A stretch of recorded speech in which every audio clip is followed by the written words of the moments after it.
سے اس کو سننا ہے کہ کہیں ہم میں سے کسی کے اندر یہ بری بیماری نہ لگ جائے. اور یہ بیماری ان کو کیوں لگی قرآن نے اسے بھی بیان کیا. اللہ کریم قرآن مجید میں ارشاد فرماتا ہے، پارہ نمبر 1 ہے سورہ بقرہ آیت نمبر 74. ارشاد ہوتا ہے بسم اللہ الرحمن الرحیم ثم قست قلوبكم من بعد ذلك فهي كالحجارة أو أشد قسوة وإن من الحجارة لما يتفجر منه الأنهار وإن منها لما يشقق فيخرج منه الماء وإن منها لما يهبط من خشية الله وما الله بغافل عما تعملون. اب اس آیت کا ترجمہ کیا ہے؟ آسان ترجمہ قرآن کنز العرفان. پھر اس کے بعد تمہارے دل سخت ہو گئے تو وہ پتھروں کی طرح ہیں، بلکہ اس سے بھی زیادہ سخت ہو گئے. اور پتھروں میں کچھ تو وہ ہیں جن سے ندیاں بہہ نکلتی ہیں، اور کچھ وہ ہیں کہ جب پھٹ جاتے ہیں تو ان سے پانی نکلتا، اور کچھ وہ ہیں جو اللہ کے ڈر سے گر پڑتے ہیں، اور اللہ تمہارے اعمال سے ہرگز بے خبر نہیں. یہ جو آخری آیت کا حصہ ہے نا، یہ تو سمجھ لیں یہاں لکھا ہونا چاہیے. کیا فرمایا؟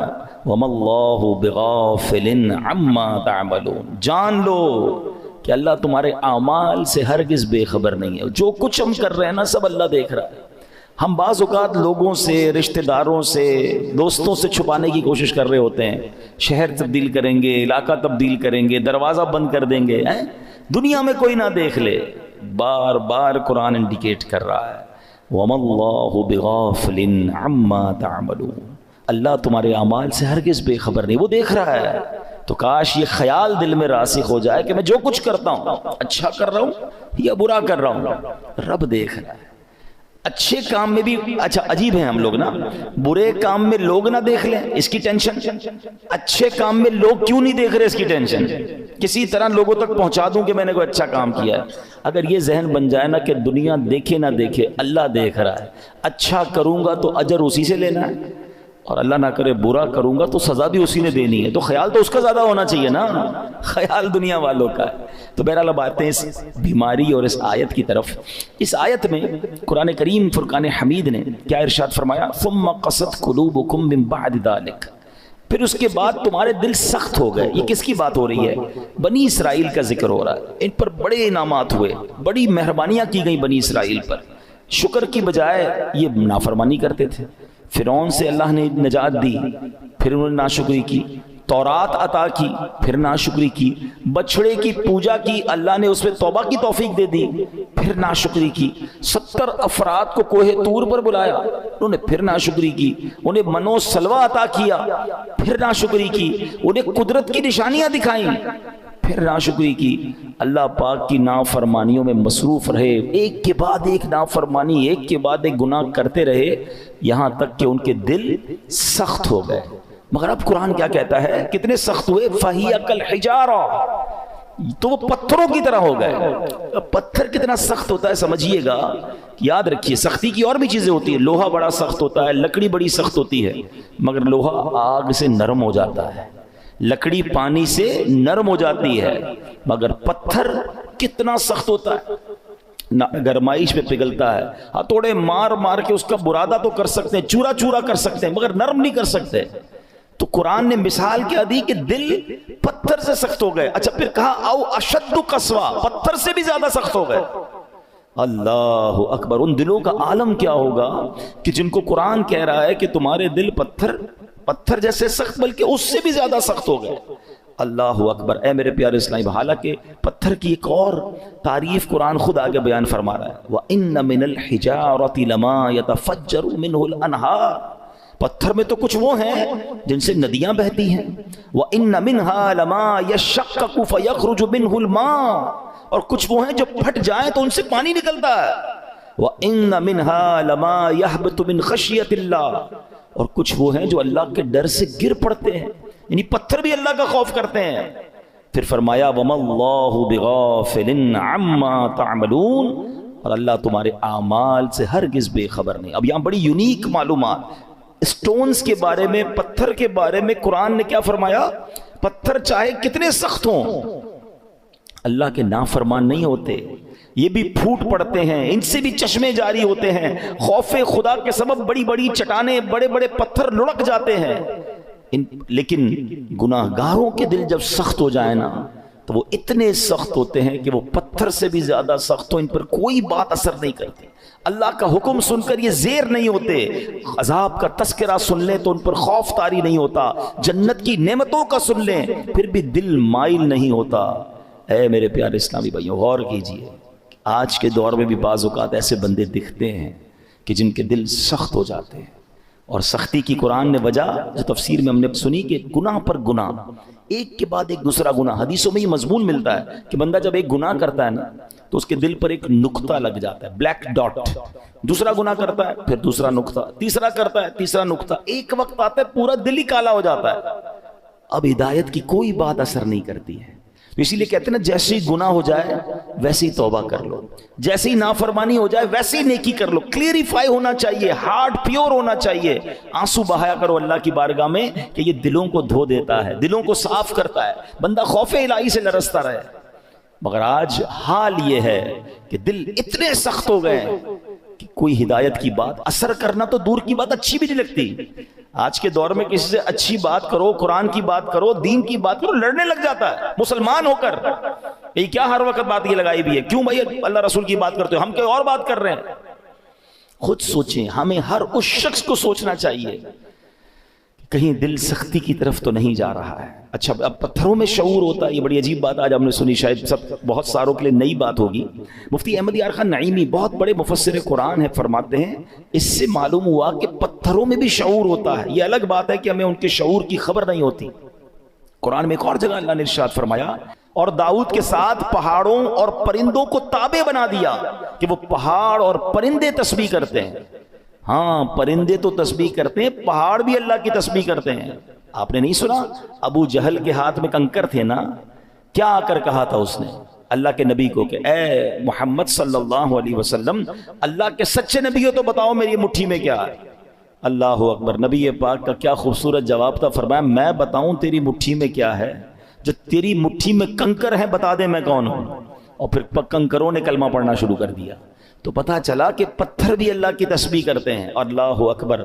اور احد پہاڑ کے بارے میں کون نہیں جانتا؟ اللہ آپ کو مجھے بار بار مدینہ پاک کی حاضری نصیب فرمائے۔ نبی پاک علیہ الصلوۃ والسلام، سبحان اللہ، آقا کے معجزات میں سے یہ معجزات ہے کہ جب نبی پاک مدینہ منورہ میں یا مکہ پاک میں سڑکوں پر کسی کے شاہراہ پر تشریف لے جاتے تو آس پاس کے پتھر نبی پاک کو سلام کیا کرتے۔ احد پہاڑ کے متعلق آقا نے فرمایا، احد پہاڑ ہم سے محبت کرتا ہے، ہم اس سے محبت فرماتے ہیں۔ اب پہاڑ نبی پاک سے محبت کرتا ہے، اور یہ کیسا خوبصورت پہاڑ ہے کہ نبی پاک علیہ الصلوۃ والسلام نے فرمایا کہ احد میرے ساتھ جنت میں جائے گا۔ اب یہاں علماء نے اور خوبصورت بات کی کہ پہاڑ نبی پاک سے محبت کرے تو جنت میں جائے، تو جب امتی محبت کرے تو اس کا تو عالم ہی کچھ اور ہوگا نا۔ تو محبت رسول یہ جنت میں جانے کا سبب ہے۔ مگر جو ہمارا ٹاپک ہے کہ اللہ کی عطا سے یہ پہاڑ، یہ پتھر بھی رب کی تسبیح کرتے ہیں، ان میں بھی شعور ہوتا ہے۔ اللہ اکبر۔ اور احد کے پہاڑ کی تو یہ فضیلت ہے کہ ایک جگہ نبی پاک علیہ الصلوۃ والسلام نے فرمایا، جب تم احد پہاڑ کے پاس آؤ فَكُلُوا مِن شَجَرِهِ، اس پر اگنے والے درخت کے پتے بطور تبرک کھا لیا کرو۔ اور پھر فرمایا اگرچہ احد پہاڑ پر اگنے والے درخت کے صرف کانٹے ہی ملے، اگر پتے نہ ملے تو کانٹے چبا لیا کرو۔ اب یہاں تبرک کی دلیل بھی ملتی ہے، بھائی کانٹا کھانے سے کیا فائدہ ہوگا، پتا کھانے سے کیا فائدہ ہوگا، مگر چونکہ یہ جنتی پہاڑ ہے تو آقا نے فرمایا اس سے کچھ نہ کچھ کھا لیا کرو، تبرک لیا کرو۔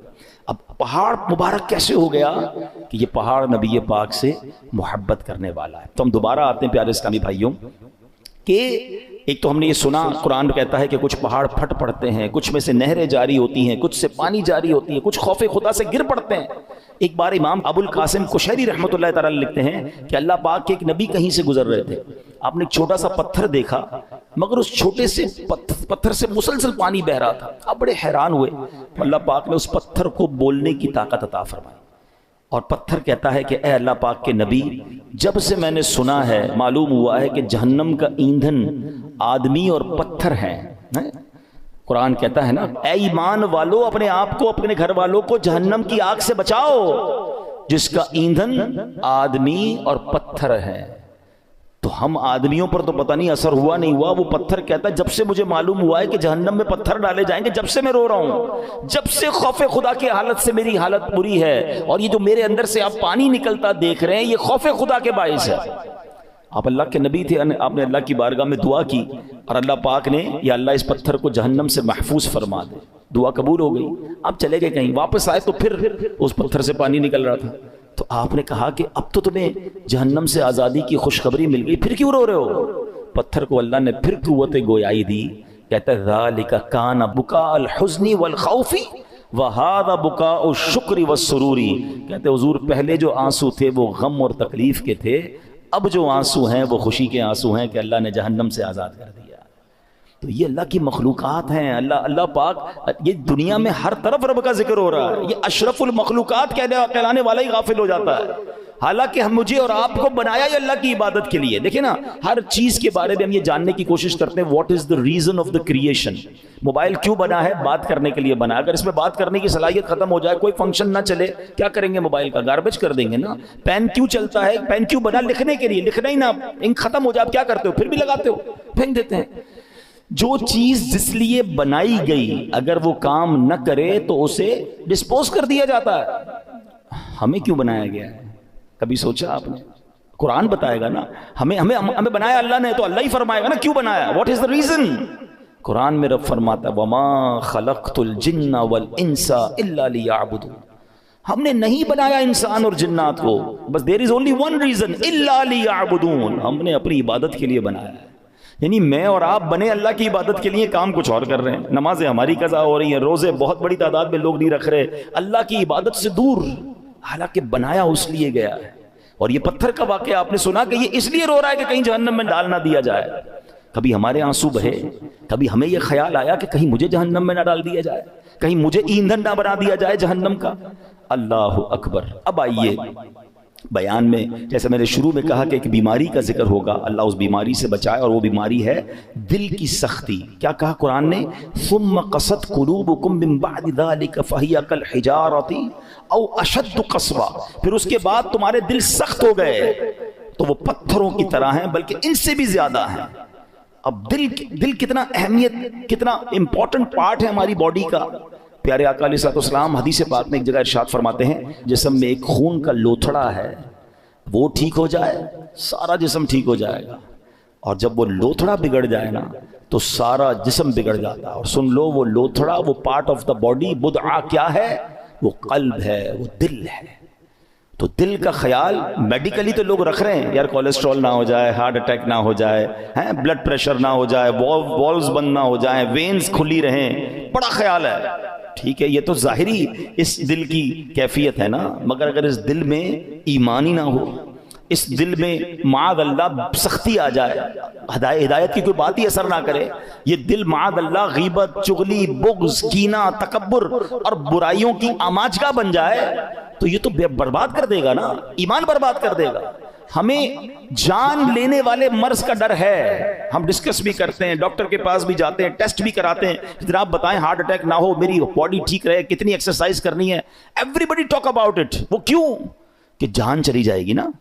مگر مجھے بتاؤ، جان جانا زیادہ خطرناک ہے یا ایمان جانا زیادہ خطرناک ہے؟ جان تو ویسے ہی جانی ہے، آج نہیں تو کل چلی جائے گی، مرنا تو ہے ہی، اس سے تو کوئی نہیں بچ سکتا، مگر ایمان سلامت لے کر قبر میں جانا یہ زیادہ ضروری ہے نا۔ تو یہ حدیث بھی بتا رہی ہے، قرآن کی آیتیں بھی بتا رہی ہیں کہ دل صاف ہونا چاہیے، دل اللہ کی رحمتوں کے نزول کی جگہ ہونی چاہیے، مگر جن کے دل سخت ہو گئے ہیں وہ غور کریں۔ اب آئیے میرے پیارے اسلامی بھائیوں، حدیث پاک، یہ دل کی سختی سزا کتنی بڑی ہے۔ اللہ کے نبی علیہ الصلوۃ والسلام فرماتے، ترمذی شریف کی حدیث ہے، ان ابعد الناس من اللہ قلب القاسی، فرماتے سخت دل والا سب سے بڑھ کر اللہ سے دور ہے۔ Nobody talk about it، کوئی بات ہی نہیں کرتا، ارے دل سخت ہے، یہ دل نرم ہے، اگر دل سخت ہو گیا نا تو پھر اللہ سے سب سے زیادہ دور وہ ہو جائے گا۔ حضرت مالک بن دینار جیسی عظیم ہستی کا فرمان سنو، فرماتے بندوں کو جو سزائیں دی جاتی ہیں ان میں سب سے بڑی سزا یہ ہے کہ بندے کا دل سخت کر دیا جاتا ہے۔ ہائے ہائے، نہ نماز میں دل لگے، نہ تلاوت میں دل لگے، نہ دعا میں آنسو بہیں ہیں، نہ ہدایت کی بات اچھی لگے، لوگ نعتیں سن کر رو رہے ہوتے ہیں اور ہم کہتے ہیں بند کرو یار مزہ نہیں آ رہا، یعنی کوئی اچھی بات دل پر اثر نہیں کر رہی۔ تو چیک کرو کہ یار یہ دل سخت تو نہیں ہو گیا, دروازہ تو بند نہیں ہو گیا. یہ سب سے بڑی سزا ہے. حضرت مالک بن دینار کہتے ہیں بندے کو جو سب سے بڑی سزا دی جاتی ہے وہ اس کا دل سخت ہو جاتا ہے. کسی مسلمان کو تکلیف میں دیکھ کر ہمیں تکلیف محسوس کیوں نہیں ہو رہی ہے؟ کوئی بیچارہ غریب پریشان ہے, اس کو دیکھ کر مجھے فیل کیوں نہیں ہو رہا؟ اگر ہو رہا ہے اللہ کا شکر ادا کریں. اگر مسجد میں آنے کو جی چاہتا ہے اللہ کا شکر ادا کریں, اور مسجد میں آ کر بھاگنے کو جی چاہتا ہے, there is something wrong in your heart. اس سے بڑھ کر رحمتوں والی جگہ کون سی ہے؟ ہونا کیا چاہیے؟ اللہ کے گھر میں آؤں تو پیس, سکون, مزہ آ جائے. مگر کچھ لوگ مسجد میں آ کر بھی بے چین, آخر میں آئیں گے سب سے پہلے جانے کی کریں گے. خود سوچئے کیوں مجھے بے چینی ہوتی ہے؟ موبائل پر گھنٹوں بیٹھ جاؤں گا, دوست کے ساتھ چائے پینے گھنٹوں بیٹھ جاؤں گا, اللہ کے گھر میں مجھے تکلیف کیوں ہو رہی ہوتی ہے؟ جب تک بیماری کو ڈائگنوس نہیں کریں گے نا پھر حل نہیں ہوگا. آج میں آپ کو علاج بھی بتاؤں گا. اب آئیے دل کی سختی کے اسباب, واٹ از دا ریزن. نبی پاک علیہ السلام فرماتے ہیں ذکر اللہ کے علاوہ زیادہ کلام نہ کرو, بے شک زیادہ باتیں کرنا دل کو سخت کر دیتا ہے. یہ بہت جو بولتے رہتے ہیں نا, بہت بولتے رہتے ہیں, زیادہ باتیں نہیں, قلیل الکلام. اللہ کا ذکر کریں, تلاوت کریں, کم بولیں, کیونکہ زیادہ بولنے والا غلطیاں بھی زیادہ کرتا ہے نا. جھوٹ بھی نکل جائے گا, غیبت بھی نکل جائے گی, دل آزاری بھی ہو جائے گی, معاذ اللہ احساس نہیں ہوگا, علم نہیں ہوگا تو کلمہ کفر بھی نکل جائے گا. کم بولیں, سوچ کے بولیں. ایک جملہ سنا ہوگا آپ نے, پہلے تولو بعد میں بولو. ہم بول کے تول رہے ہوتے ہیں, پھر پچھتا رہے ہوتے ہیں, یار نہیں بولنا تھا, یار کیا بول دیا, یار مسئلہ ہو گیا, جھگڑا ہو. پہلے سوچ لیتے ہیں نا. آپ کے کسی بھی باڈی پارٹ کے گرد گارڈ نہیں بٹھائے گئے. یہ زبان ہے جس کو 32 گارڈ کا پہرا دیا گیا ہے. 32 دانت کے پیچھے زبان ہے نا, مگر جب یہ چلتی ہے سارے گارڈز پیچھے چھوڑ کر کسی کا دل توڑتی ہے, کسی کا سر پھوڑتی ہے, کسی کے خاندان برباد کر دیتی ہے. سوچئے, زیادہ بولنا دل کو سخت کر دیتا ہے. یوں ہی زیادہ ہنسنے سے بھی دل سخت ہو جاتا ہے. حدیث پاک میں ہے ان کثرت الضحک تمیت القلب, بے شک زیادہ ہنسنا دل کو مردہ کر دیتا ہے. ہر وقت ہنسی مذاق, کچھ لوگ ہوتے ہیں جن کا کام یہی ہوتا ہے, تو ہر وقت نہیں ہوتا. کبھی کبھی مزاح کرنا اور ہے, مگر ہنسی مذاق میں بھی دل آزاری کی اجازت نہیں ہے نا. آپ مسکرانے والی بات کریں اچھی بات ہے, لیکن ہر وقت ایک ہی کام میں لگے ہوئے ہیں اور پھر جھوٹ بول بول کے ہنسا رہے ہیں, یہ دل کو مردہ کر دیتا ہے. اچھا, پھر زیادہ کھانا, بالخصوص حرام حلال کی پرواہ کیے بغیر کھاتے چلے جانا, یہ بھی دل کو مردہ کر دیتا ہے. تو اللہ کرے کہ یہ بھی ہمیں سمجھ آ جائے. آپ جب بھی دیکھ لیں آپ زیادہ کھائیں گے, آپ کو عبادت کو جی نہیں چاہے گا, آپ کو نیند آنے لگے گی, سستی ہو جائے گی. رمضانوں میں لوگ زیادہ عبادت کرتے ہیں, جو کم کھاتے ہیں آپ دیکھیں وہ عبادت زیادہ کر رہے ہوں گے. تو کم کھانا, اور حرام سے تو پہلے ہی بچنا ہے, حلال ہی کھانا ہے. اور دل کو سب سے زیادہ جو نقصان دینے والی چیز ہے نا, موسٹ ڈینجرس, وہ ہے گناہ. گناہ کا جو سائیڈ ایفیکٹ ہے نا, جو گناہ چھوٹا ہو یا بڑا, جتنا بڑا گناہ ہوگا وہ اتنا دل کو افیکٹ کرے گا, مگر ہر گناہ دل کو ڈیمیج ضرور کرتا ہے. اس میں روحانیت کم کرتا ہے, اس کے اندر یوں سمجھیے برائی, جیسے جیسے برائی کرتا جائے گا, پھر کچھ لوگوں کی کنٹینیو عادت ہوتی ہے برائی کی, وہ دل کو سخت کر دیتی ہے. تو اے میرے پیارے اسلامی بھائیوں, قرآن کیا کہتا ہے, بل ران علی قلوبہم ما کانوا یکسبون, بلکہ ان کے کمائے ہوئے اعمال نے ان کے دلوں پر زنگ چڑھا دیا. قرآن کہہ رہا ہے زنگ چڑھ جاتا ہے, اپنے ہی اعمال جو ہیں برے اعمال دلوں پر زنگ چڑھا دیتے ہیں.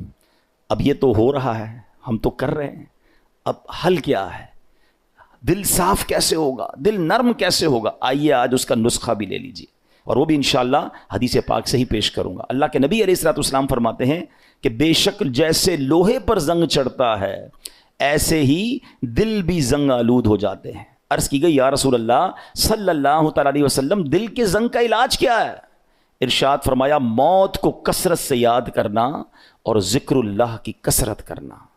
اللہ کا ذکر یہ دل کا زنگ دور کرتا ہے. تلاوت قرآن یہ دل کا زنگ دور. آپ کو کبھی کبھی مزہ نہیں آئے گا, یہ بھی میں آپ کو بتا دیتا ہوں, پہلے سے بتا دیتا ہوں, کہ جس کے دل میں پرابلم ہوتی ہے نا, وہ جیسے ہی ذکر اللہ کرے گا اس کو نیند آنے لگے گی, تلاوت کرے گا بوریت شروع ہو جائے گی, مسجد میں آئے گا ٹینشن شروع ہو جائے گی. اب آپ کو میں ایک فارمولہ دے دیتا ہوں, پہلے ذہن بنا لیں کہ مجھے دل صاف کرنا ہے, مجھے گناہوں کا یہ زنگ اتارنا ہے, مجھے اللہ کی معرفت اپنے دل میں چاہیے. تو اب حل کیا ہوگا؟ اب اس کو دنیا کی ایگزامپل سے سمجھاتا ہوں. مثال کے طور پہ کسی کو بخار ہو جائے ہیں اور کوئی وائرس لگ جائے, کھانا اچھا نہیں لگے گا, پانی اچھا نہیں لگے گا, چائے اچھی نہیں لگے گی, جوس اچھا, گھر والے بیچارے سوپ بنا کے دیں گے, نہیں کھانا ہے, منہ کڑوا ہو جاتا ہے. اب کیا کرتے ہیں؟ اچھا نہیں لگتا پھر بھی کھاتے ہیں. آپ کو یہ پتا ہے بیک آف دا مائنڈ کہ تھوڑے دنوں کی بات ہے، بلکہ فیملی اچھی نہیں لگتی، بچے اچھے نہیں لگتے جب بندہ بیمار ہوتا ہے، تو ہم بچوں کو گھر سے تو نہیں نکال دیتے، ہمیں پتا ہے طبیعت میری خراب ہے، تھوڑے دن کے بعد جیسے ہی بیماری ہٹے گی کھانا بھی اچھا لگے گا، بچے بھی اچھے لگیں گے، ماحول سارا ٹھیک ہو جائے گا۔ پرابلم میرے اندر ہے، ہم کنٹینیو کھاتے ہیں۔ بالکل اسی طرح جب آپ کو ذکر الہی میں مزہ نہ آئے، تلاوت میں لطف نہ آئے، درود پاک میں وہ جو چاشنی ہے نہیں مل رہی، سجدوں کی لذت نہیں مل رہی، بھاگ نہیں جانا مسجد چھوڑ کے، عبادت کرنا چھوڑ نہ دیں، تسبیح رکھ مت دیجئے گا۔ یہ بیماری ہے جو آپ کو نہیں کرنے دے رہی، آپ کنٹینیو کرتے رہیں، ایک وقت آئے گا دل کا زنگ دور ہوگا، ہر ذکر الہی آپ کو مزہ دینے لگے گا، ہر سجدے میں آپ کو معرفت ملنے لگے گی، ہر تلاوت کا ذوق آپ کو ملتا رہے گا، آپ دعا کے لیے ہاتھ اٹھائیں گے، آپ کے آنسو بہنا شروع ہو جائیں گے، کیونکہ اس ٹائم تک آپ کو یہ کرنا پڑے گا تاکہ یہ دل کا زنگ دور ہو جائے۔ اور جب اللہ کے نبی نے فرما دیا ہے کہ موت کو کثرت سے یاد کرنا اور ذکر الہی دلوں کے زنگ کو دور کرتا ہے، ایک اور پرابلم یہ ہے، ہم موت بلائے بیٹھے ہیں، ہمارے سامنے جنازے اٹھ رہے ہیں، ہمارے سامنے لوگ دنیا سے جا رہے ہیں، ہم قبرستان جاتے ہیں، وہاں بھی لوگ فون پہ مستی مذاق کر رہے ہوتے ہیں۔ ارے پہلے کا دور کیسا تھا، جب جنازہ ہوتا تھا نا، میت کے رشتہ دار کو ڈھونڈنا مشکل ہو جاتا تھا، لوگ کہتے کیسے ڈھونڈے، سارے رو رہے ہیں، اور سب کیوں روتے تھے؟ ان کو میت سے اتنا پیار نہیں ہوتا تھا، سب کو اپنی موت یاد آتی تھی، وہ قبرستان دیکھ کر سمجھ جاتے تھے کہ ہم نے جانا ہے، مگر ہم موت بھلائے بیٹھے ہیں۔ کبھی کبھی ان چیزوں کو یاد کرنا چاہیے۔ آگے سنیے، ایک مرتبہ ایک عورت بی بی عائشہ صدیقہ رضی اللہ تعالیٰ عنہا کی خدمت میں حاضر ہوئی، دل کی سختی کی شکایت کی۔ حضرت عائشہ نے فرمایا اکثری من ذکر الموت، موت کو کثرت سے یاد کرو۔ چند دن کے بعد وہ عورت آئی اور بی بی عائشہ کا شکریہ ادا کرتی ہیں، کہتی ہیں جب سے میں نے موت کو یاد کرنا شروع کیا، یہ بات رنگ لائی ہے، میری دل کی سختی دور ہو گئی ہے۔ تو کاش ہمیں یاد آئے، کبھی کبھی ویسے ہی قبرستان چکر لگا لیا کریں، دعا پڑھنے چلے جائیں، اندازہ ہو کہ دیکھو کون کون چلا گیا، کسی کا بڑا محل تھا، کسی کا ڈیفنس میں بنگلہ تھا، ڈیفنس کے قبرستان ہی چلے جائیں تو ڈیفنس میں رہنے والے وہاں تدفین ہے نا۔ ایک اور چیز سمجھا کریں آپ، دنیا میں اور آپ ایک سیکوینس کے ذریعے آئے ہیں، پہلے میرے دادا آئے ہیں، پھر میرے والد آئے ہیں، پھر میں آیا ہوں، پھر میرے بچے آئے ہیں، پھر ان کے بچے، یہ سیکوینس ہے نا۔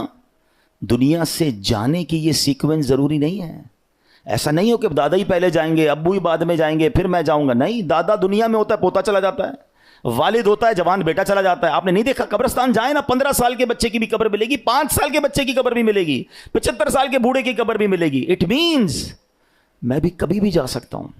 اچھا، ہم میں سے کئیوں کو قبرستان کی دعا یاد ہوگی، یہ کتنی میننگ فل دعا ہے، مگر سمجھیں تو نا کیا دعا ہے؟